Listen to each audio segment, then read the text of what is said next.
Well, I owe it to James Franco. He had been working with the house for a number of years. The idea to do a film about Frida came through him and their friendship.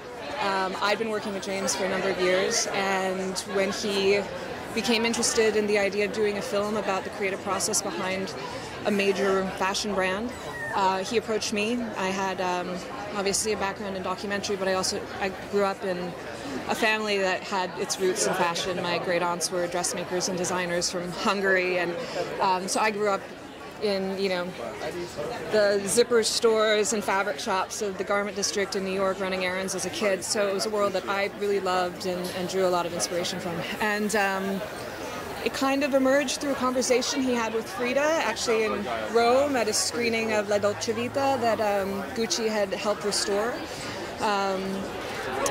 And so he came up with the idea and approached me about it, and it slowly evolved from there.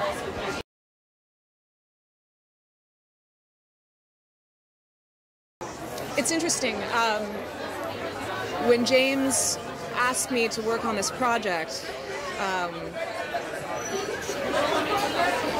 it made sense to me coming from my background. But the longer that the more time I spent with Frida, the more I realized that I think I'd like to say we'd have a lot in common. We both really rely on collaboration. We both have great respect for the people that we get to collaborate with. The people I got to work with on this film are such a blessing. I mean, brilliant editors and music supervisors and cameramen, and it's really been a real joy. So she's also a very quiet person and more comfortable, I think, behind the scenes and in front of them. This is a whole new crazy world for me. I'm much more comfortable behind the scenes.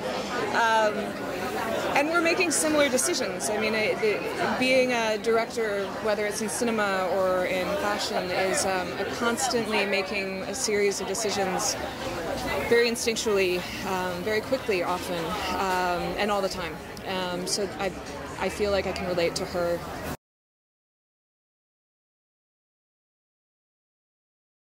I think I was probably over there about 10 to 12 times over the course of that period. What is the best memory that you have about living there? And the worst? I don't know. I'm in love with Rome. I would move to Rome tomorrow, forever, if I could. There's so many. I mean, I have collected a wonderful group of friends over this time period that I've been doing this film, and so I think the moments are probably small ones over good meals with good friends and good restaurants.